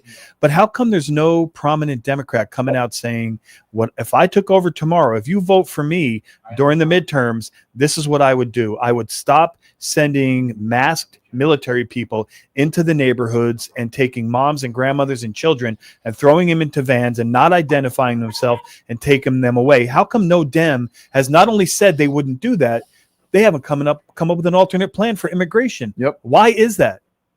What are they waiting for? Yep, I hear you, buddy. You have good points. Their position is no position. Point. Yeah.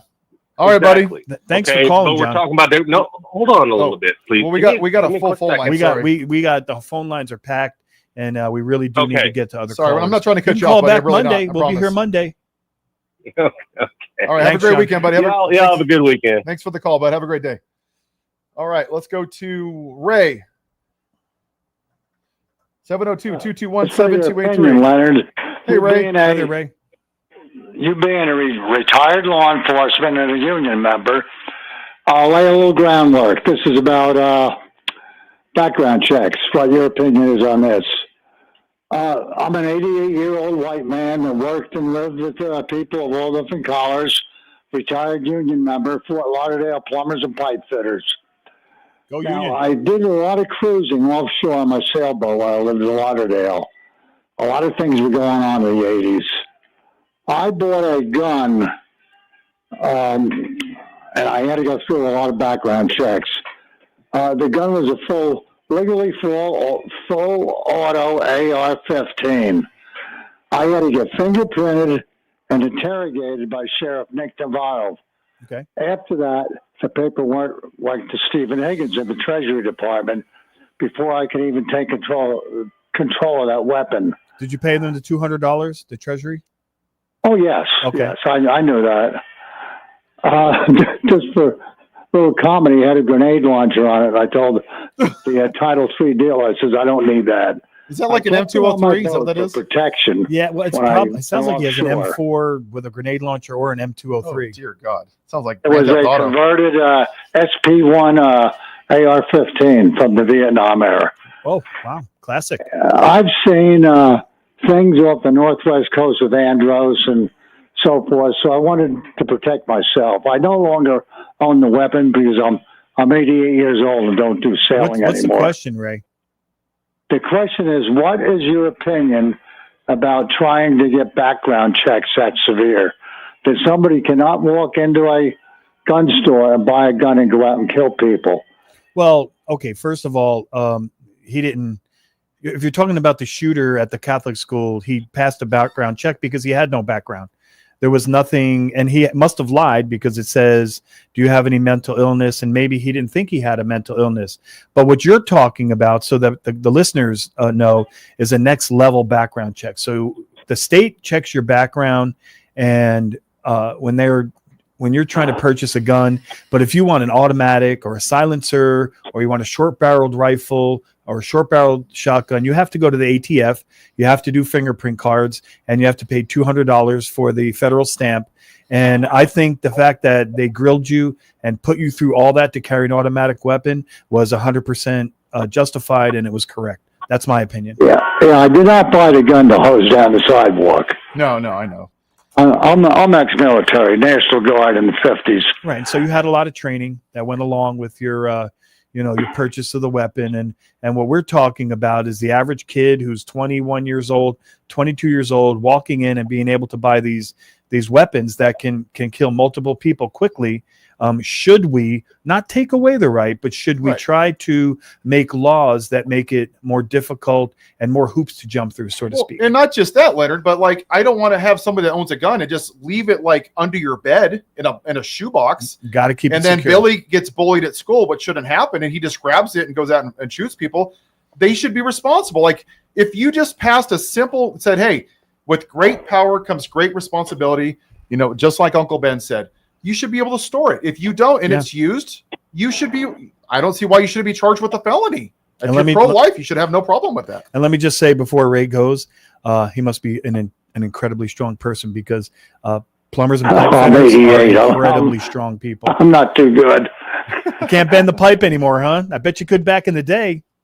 I don't know. I think I know what you're talking about, but you're right. I was talking about being a pipe fitter. Oh, pipe fitter, obviously. Pipe fitter. Thank you, Ray. Thanks for the call. Ray. Great call. Hey, before our next call, we have a super chat. Yeah. Cowpoke Ranch said, I don't think we're talking about, well, maybe we're talking about plumbing, but not maybe like under the house. Okay, different pipe bending and fitting. No, we don't want to bend pipes. No, let's not talk about that.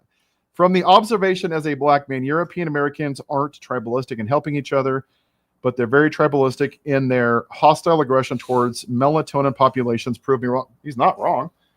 I mean, the white man has treated everyone that doesn't look like me, like absolute craps in 1787. I don't. Well, how about South Africa? How about that for an example? Yeah. The white population is the smallest population, but yet they control much of the land, and they control much of the politics, much of the wealth. Yep. And when they tried to change the law so that the land could be sold, if it was not being used, they're not taking away the land. It's the white farmers that fought it, saying that that they were attacked, which never happened. So I would agree with what he's saying. Yeah. But I believe they're pretty tribal. I mean, human beings are tribal in almost any case, in almost every case. Yes. Liking a certain college team is kind of tribal in a way. Yeah. All right. Number is 702-221-7283. Great question. Issachar. I hope I said that right. Good afternoon. Hey, hey, Paul. Hey, Leonard. How y'all doing? Hi there. Hi. Happy Friday. What's on your mind? Okay. So yesterday.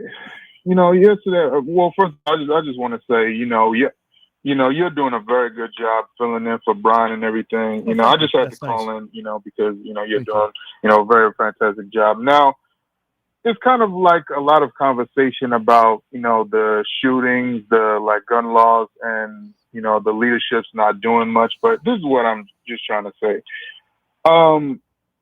Yes, there has to be something that needs to be done, and I think that United States is just a country, even though we are the most free and we are the most I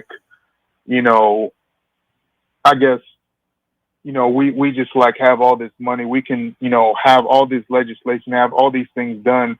But it just seems like that we just choose not to. We choose to go ahead and decide to, continue to fund wars. We still choose to decide to let the corporations just steal as much as they need from the middle class. Still choose to do all these things. And apparently the Republican Party are complicit. So my thing is that I don't care about, because we all know they're not going to stand for the people anyway. My problem is the Democrats are just the same. They're just not doing much. And to be quite honest with you, the thing is, my gripe is with Hakeem Jeffries is he is taking dark money. And the fact is that, I'm a black man, and to see a black man to go ahead and just be complicit, and him being from New York, I expect much more toughness and much more grittiness, just like a Jasmine Crockett, Jamie Raskin, like somebody who fights. I expect more from that. You understand? And when he is pretty much like a Chuck Schumer and a Nancy Pelosi, first of all, they need to go. Everybody, all those. We can't you can't use the F word on the radio. It's FCC. I didn't. No, but I love his passion. Listen, when I do videos like this, my friend, I do this all the time. And the people that really get me are the blue MAGA, where they defend Hakeem Jeffries. They're like, well, what do you want as a Republican? I'm like, dude, just criticize your own party. They're Hakeem so Jeffries, stuck in tribalism. Right. He's an absolute joke. He's a great orator. I mean, he gives a heck of a speech. He is so good at giving speeches. But at the end, when you ask yourself, what did he just say? You realize he didn't really say much, and he certainly didn't move the needle. But it was a great speech. He's really good at speeches. And you know what's crazy about that is, as soon as he got done, one of the people from the Republican Party, I saw it too, they said, all we heard was a bunch of hogwash. And pretty much that didn't do anything, because all that says is that they're going to vote to, pretty much take away people's Medicaid, take away their Medicare. They're going to continue to fund taxes to rich. And we're going to do it whether you like it or not, whether if you want to do this speech or not. So it's clueless. And he's just over here just sitting on their hands, just not doing nothing. Just a big word salad sandwich. So all you're going to do. So let me ask you a question. What do you think about my idea? One, okay, this is what and I'll repeat it in case somebody just came on here. What's this? If I was Hakeem Jeffries, and thank God I'm not, because I have a backbone and I can sit up straight in my chair, I would say every Democratic congressman, and they get Chuck Schumer if he's not doing his AARP meetings, saying, I want you to get all your asses in DC, all of you. We're going to go in the halls of Congress. We're going to hold unofficial hearings. And if we have to, sleep in the halls of Congress. Have the news there, MSNBC. Have reporters there. Have journalists there. Say, hey, American people, we want 500,000 people in D.C. What are you going to do? Stop everybody? Did you ever see the movie V is for Vendetta when they all put on their masks? What do? They went right past the cops. You're not breaking law. That's a peaceful protest. Why? Tell me why that's not a good idea. So tell me why Hakeem Jeffries won't even do something like that. And you know what callers can do? The people can do, not to interrupt you as a car. The people, you guys in the chat, you people who listening, everyone who's part of this show and listening to the show, is to keep calling. Keep calling your senator. Keep calling your congressman. You may not be able to go down to a building and protest, or you may be scared to, but you can call every day, and you can email them every day. And that's how you could start to affect their thinking. That's my opinion. Yeah, and the thing about it is that you see all these other countries, even Israel and stuff, they protest against Netanyahu because of the genocide going on in Gaza. I mean, if they can go ahead and do that, what makes you think that Hakeem Jeffries, the leader, Chuck Schumer, I think that if they're going to continue to have this type of like leadership or lack thereof, then they need to go ahead and step aside, or we need to like just go ahead and have somebody else that's going to fight for us. They won't. And They're old and they want to keep their positions and their power. And so the younger generation is going to have to find a way to make them step aside. Yeah. And that's what I don't like. And the thing about like them going ahead and just having everybody together and doing that sounds, I think that's a great idea, honestly. But the thing that I hate is that they act like that there's absolutely nothing they could do. They like do they act like exhausted that. all the options. And they say a bunch of word exhaust their salad options. sandwich. We got to stick together, and democracy's under attack, and the people have the voice. And basically, when they're done, you think about what they just said, and you're like, okay, well, what's the plan? That's what I think. So what's next? What do you do next? Give me $10. All right, my well, thank friend. you for the call, Iskar. All right. 702-221-7283. Karen is up. Hi. Hi, Karen. Hey, Karen. Leonard, I've talked to you before. Paul, I've watched you on Facebook. Oh. Can I give you guys a little constructive criticism Absolutely. today? We're doing too much Democrat bashing. There's a certain amount that needs to be done, and because one of my complaints is when Nicole in Texas got kidnapped, what do you call it? A false imprisonment, I suppose. When she was kept in that chamber and refused to sign that paper to be followed around, why wasn't every single Democrat there with her? I agree. 100%. Every single one. Her name was Okay? Congressman Nicole Collier. She was the former. She said we're bashing him too much. Yeah. Yeah, I mean, no, I'm just saying we're doing a lot of Democratic bashing. Well, on, guys. Well, if you were to bash We're on on the MAGA same side or here. Trump, what would you say about Trump or MAGA? How would you bash on them? Well, I bash on them 24/7. Let's hear it. Well, MAGA they don't think for themselves. Mm-hmm. They are following a leader that's not following our Constitution. We have a Supreme Court that has supported this illicit president in office. He shouldn't even be there. It's against our Constitution for him to even be there because he is a felon. Good point. Yep. How do you? So let me ask you a question. How do you? Where we are right now? If you were to offer a solution, what would your solution be in this current climate? I'm thinking we've got to pull together, and number one, we need a certain amount of experience in the Congress to know how to get things done. No, I know, but what would you right now with who we have in power, who we have on the Republican side and the Democratic side?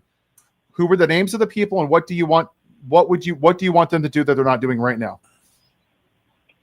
They're not standing up. It's like when Al Green got kicked out. Correct. They should have stood up and walked out instead of having those little fans that they held up going, Paul, one at a time. And I called and suggested this because I call my senators regularly. Good for you. And tell them, talk to you tomorrow. That's great. You know, I think that one at a time, they should have each gotten up silently and walked out of that That's meeting. what I said. Well, let me ask you. Let me ask you a question, Karen.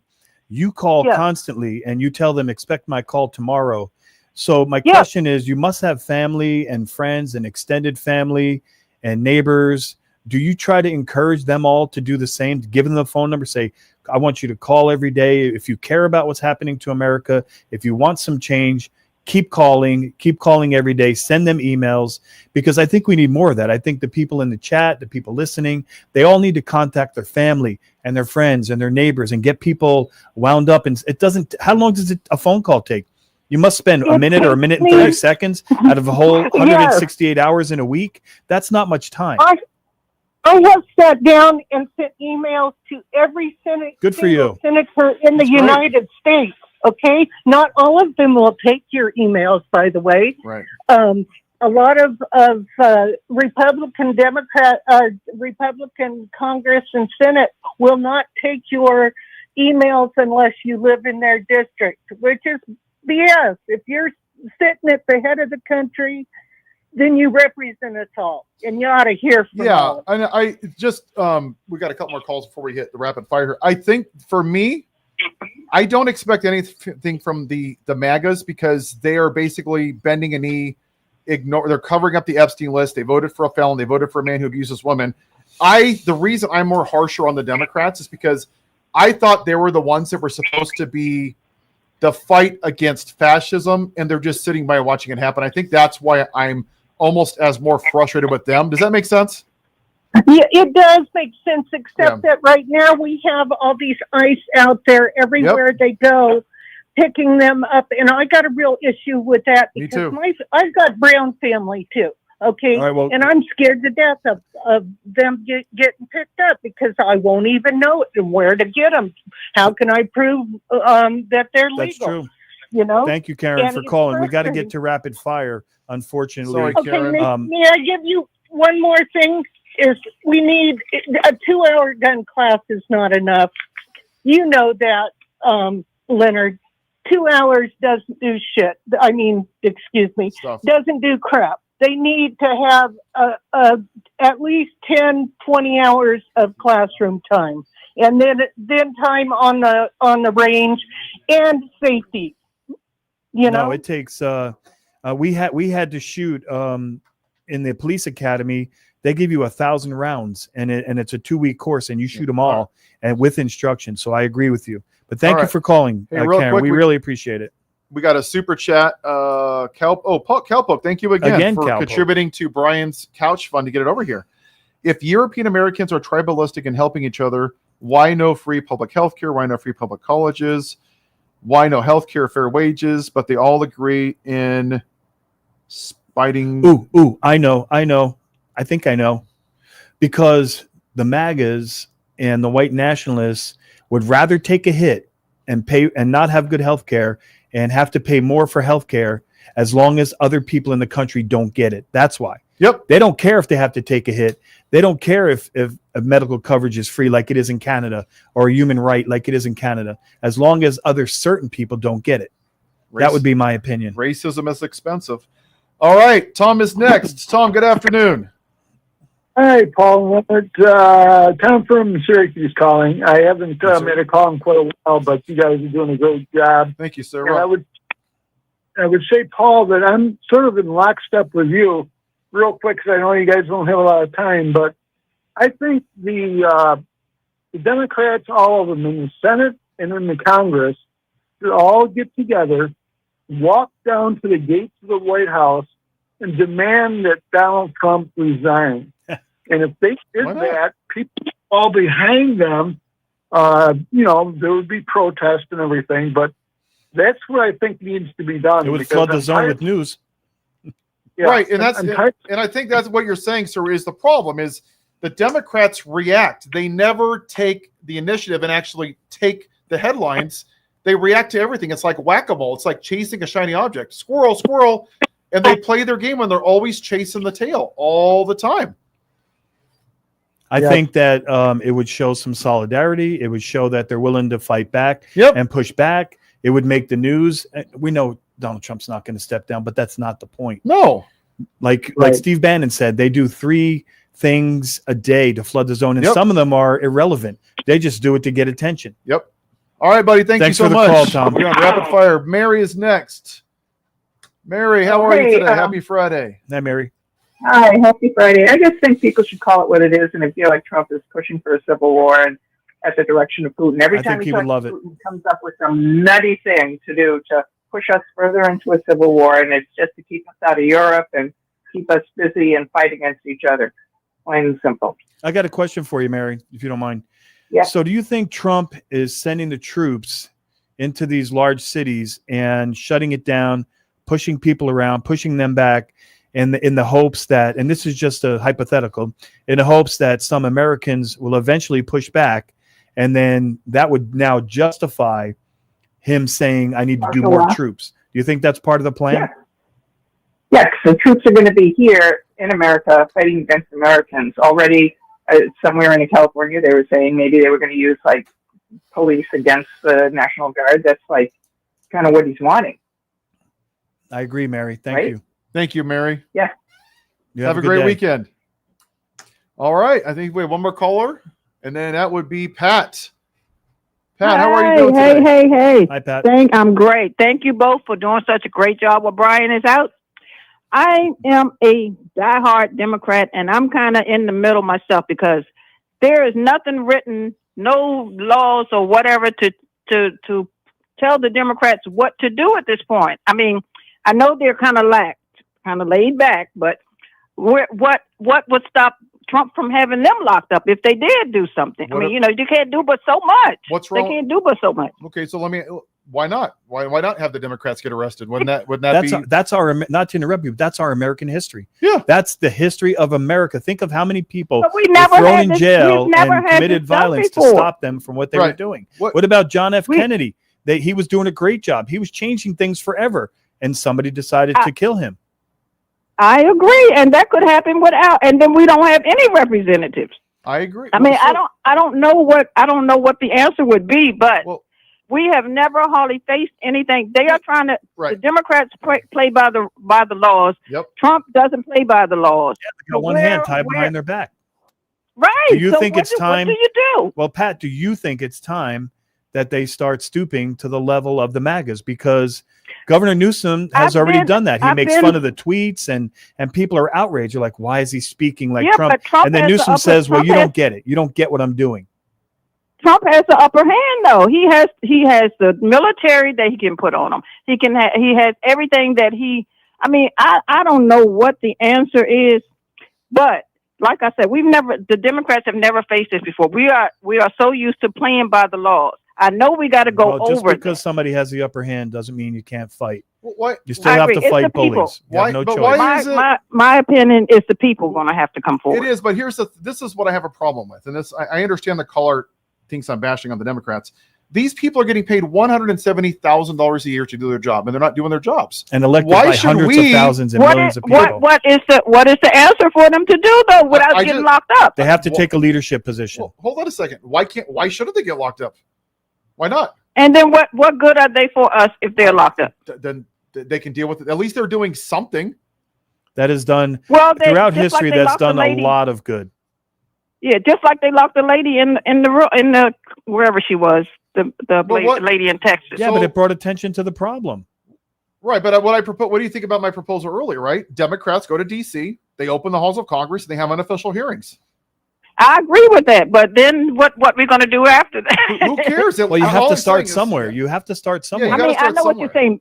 You're right. Bring attention to it. We need something that's all I need. attention Yep. every day. We need a pushback Flood the every zone. day. All right, my friend. I agree. Thank you so much I for think doing we y'all flooded taking the over zone for today, Brian. Paul. What do you think? We did. That was a lot. Well, I think that brings us to the end. Hey, really quick. Great job, Numchuck. Yes, good job, Numchuck. My co-captain here. Nice to talk. It was with fun, you again. Paul. I'll It miss was you. Always fun. Okay, well, let's not get sentimental. I don't want to hug or anything on that camera. That would be awkward. Oh, hey, real quick, a programming note. There is no show on Monday. It's a holiday. I don't know if Brian's doing replays. Is he going to show anything? Nope. So Monday's a holiday. I'm on here. If you guys, I'll comment on here. Happy Labor Day to everyone. Happy Labor Day. If you guys want to follow me, I'm on YouTube for Paul Lance or Paul for Equality. That's I'm on here, and Leonard's on YouTube as well. If you guys want to follow us and give us a hard time. I'll be back Wednesday on What's on Your Mind Wednesdays with Brian. What's on your mind? Now, are you going? He might be sitting at JD Vance's couch, so I just got to warn you guys. It may not get in the whole. He's frame, going to but- get back at you for the couch jokes. That's why I'm staying away from it, because I see bad things. But coming. I'm not going to be here, so all I can do is I can block his number. Well, have a great Labor Day weekend, Paul. Have a safe trip, and hope to see you soon. Yes, sir. All right, my friends. It's been a fun couple of days.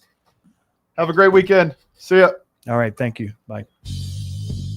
Hey, everybody. Are you struggling to find a pizza place that reminds you of Brooklyn? That true blue New York style pie? Well, worry no more. Stallone's Italian Eatery Pizza is a knockout. We're located at 467 East Silverado Ranch Boulevard, just off of Premier Road, half a mile east of South Point Casino, just minutes from the Las Vegas Strip. Come by and grab a slice of pie. Plus, check out our Brooklyn-inspired Italian cuisine.